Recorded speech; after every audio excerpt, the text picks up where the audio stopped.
सभी पत्रकार बंधुओं को नमस्कार। आज मथुरा में प्रभु कृष्ण की धरती पर आम आदमी पार्टी का मंडलीय कार्यकर्ता सम्मेलन है और उसमें शामिल होने के लिए आया हूं। हमारे साथ ब्रज प्रांत के अध्यक्ष डॉक्टर हृदय चौधरी जी हैं, हमारे उत्तर प्रदेश के चुनाव समिति के अध्यक्ष और निवर्तमान हमारे प्रदेश के अध्यक्ष सभाजीत जी हैं, महिला शाखा की प्रदेश के अध्यक्ष नीलम यादव जी हैं, यूथ के हमारे प्रदेश के अध्यक्ष भाई पंकज अवाना जी हैं, डॉक्टर शिव प्रताप जी हमारे जो महासचिव हैं ब्रज प्रांत के, और अजय गौतम जी पूर्व अध्यक्ष हैं यहाँ के। ये कार्यक्रम उत्तर प्रदेश भर में आम आदमी पार्टी चला रही है और हमारा लक्ष्य है कि आने वाले 3 महीने में उत्तर प्रदेश के सभी गांवों में हमारी ग्राम सभा की कमेटियां बन जाए, ब्लॉक की कमेटियां बन जाए, विधानसभा और शहरों की कमेटियां बन जाए।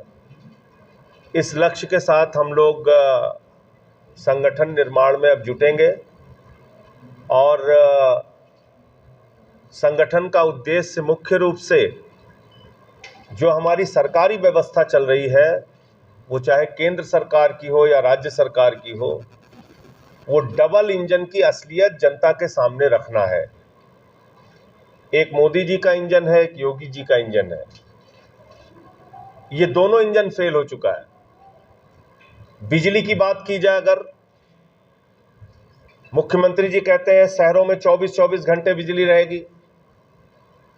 मैं कई शहरों में घूम के आया है, पिछले कई दिनों से मैं लगातार जिले जिले जा रहा हूं। 8-8, 10-10 घंटे बिजली की कटौती शहरों के अंदर हो रही। गांवों में ट्रांसफार्मर खराब हो जाता है, कई कई दिनों तक बनता नहीं है, बिजली का पता नहीं है। तो बिजली कटौती के खिलाफ हमारी पार्टी ने कई आंदोलन किया, लालटेन जुलूस भी निकाला, बिजली विभाग के खिलाफ प्रदर्शन भी किया। ये हमारा अभियान आगे भी जारी रहेगा। इसके अलावा मोदी जी की सरकार ने सबसे बड़ा वादा किया था, हम महंगाई से राहत देंगे। आज क्या हो रहा है? टमाटर 250 रुपए किलो बिक रहा है, अदरक 400 रुपए किलो बिक रहा है, लहसुन का दाम आसमान पे है, बच्चों का दूध महंगा कर दिया, छाछ महंगा कर दिया, दही महंगा कर दिया, डीजल पेट्रोल महंगा कर दिया, सरसों का तेल महंगा कर दिया। कहते थे 1 नेशन 1 टैक्स की व्यवस्था होगी। आज जीएसटी लागू होने के बाद 1 नेशन मल्टीपल टैक्स की व्यवस्था हिंदुस्तान में हो गई है।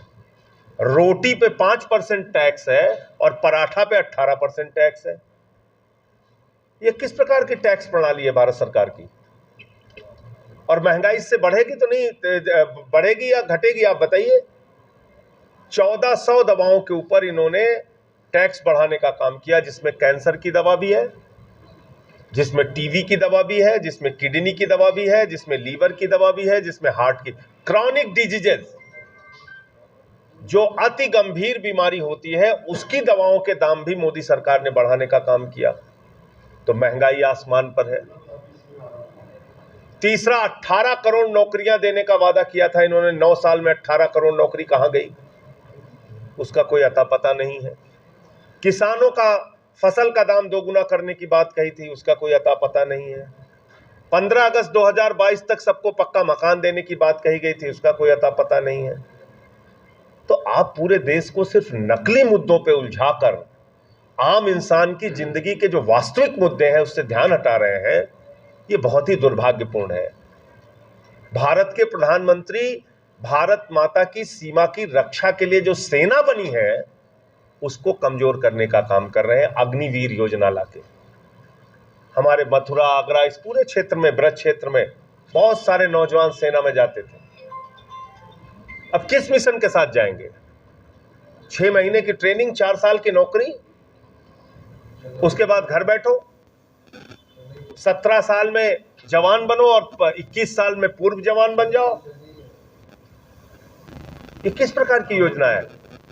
तो अग्निवीर योजना भारत की सेना के साथ और भारत माता के साथ गद्दारी करने का काम मोदी सरकार ने किया है। मैं स्पष्ट शब्दों में बात कहना चाहता हूं। दूसरी बात, आज भारत की संपत्तियों को किस तरीके से बेचा जा रहा है। मैं पार्लियामेंट में था, पार्लियामेंट में बजट पेश किया, सरकार ने 6.5 लाख करोड़ की संपत्ति बेचने का प्रावधान किया। रेल बेच रहे हैं, सेल बेच रहे हैं, कोल बेच रहे हैं, बीपीसीएल बेच रहे हैं, स्टील बेच रहे हैं, सीमेंट बेच रहे हैं, एलआईसी बेच रहे हैं, बैंक बेच रहे हैं। इतनी बड़ी बड़ी सार्वजनिक क्षेत्र की कंपनियां जिसको हमारे पुरखों ने अपने श्रम से तैयार किया, अपनी मेहनत से तैयार किया, उसको आज बेचने का काम किया जा रहा है। तो मैं तो ये कहता हूं कि जो सरकार सपूत होती है वो भारत माता की संपत्ति को बढ़ाती है, जो कपूत होती है वो भारत माता की संपत्ति को बेचने का काम करती है। तो एक कपूत सरकार हिंदुस्तान के अंदर चल रही है। अभी एक नई बहस इन्होंने शुरू की यूसीसी की, उस पर थोड़ा समय आपका लेना चाहूंगा।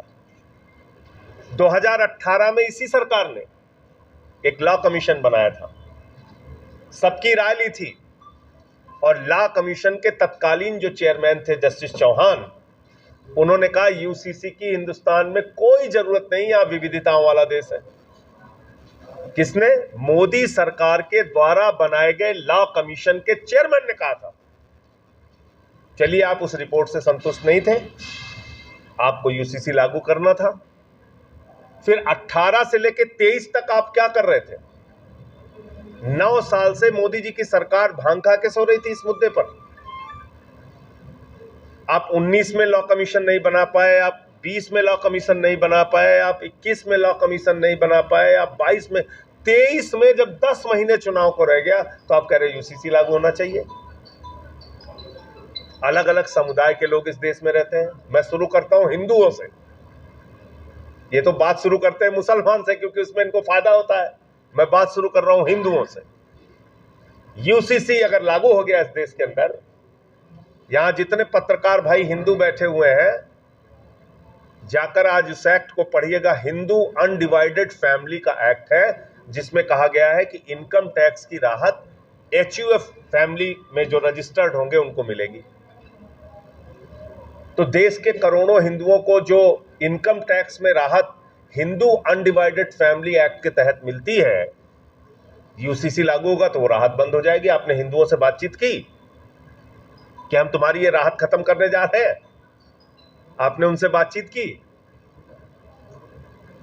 सिखों का आनंद मैरिज एक्ट है, उनकी शादी 4 फेरों में होती है, उनके अपने कुछ अलग रीति रिवाज है, उनसे आपने बात की? जैन धर्म के लोगों के ऊपर न्यूडिटी का कानून नहीं लागू होता। एक हिंदू नग्नावस्था में नहीं चल सकता, एक सिख नग्नावस्था में नहीं चल सकता, लेकिन एक दिगंबर जैन मुनि अगर वो नग्नावस्था में चलता है तो उसका लोग जाके पैर छूते हैं, आशीर्वाद लेते हैं। ये हमारे भारत की अलग अलग तरह की संस्कृति है। कल को आप समान कानून के नाम पे आपके बजरंग दल के लोग जाके उनकी लिंचिंग कर दे दिगंबर जैन मुनियों की। आपने बात की उन लोगों से? पारसी धर्म में यह लिखा हुआ कि किसी दूसरे धर्म में अगर उनकी बेटी शादी कर लेती है तो उसको किसी प्रकार का कोई अधिकार नहीं मिलता। उनसे बात की आपने? आदिवासियों में अलग अलग राज्यों में अलग अलग प्रथाएं हैं। आसाम में एक आदिवासी कम्युनिटी है जहां समाज के लोग इकट्ठा होते हैं। अगर तलाक होना होता है, लड़का एक छोटा सा कंकड़ लड़की पे फेंकता है, लड़की एक छोटा सा कंकड़ लड़के पे फेंकती है और तलाक हो जाता है। एक मिनट, आप बताइए मुझे, यूसीसी कैसे लागू हो सकती है? 371 सिक्किम में, मिजोरम में, मेघालय में, नागालैंड में 371 का कानून लागू है, और उस 371 के कानून के तहत उन राज्यों को विशेषाधिकार है कि जब तक उनकी विधानसभा में जमीन से संबंधित, उनके रीति रिवाज से संबंधित, उनके परंपराओं से संबंधित कोई कानून पास ना हो, तो भारत की संसद भी कानून पास नहीं कर सकती। आपने इस देश के करोड़ों आदिवासी समुदाय के लोगों से बातचीत की? तो यूसीसी आप लाने जा रहे हैं, कोई तैयारी आपकी है नहीं, आपको सिर्फ मजा लेना है, 4 महीने बहस करानी है कि बेरोजगारी पे बात ना हो, फसल पे बात ना हो, स्कूल पे बात ना हो, अस्पताल पे बात ना हो।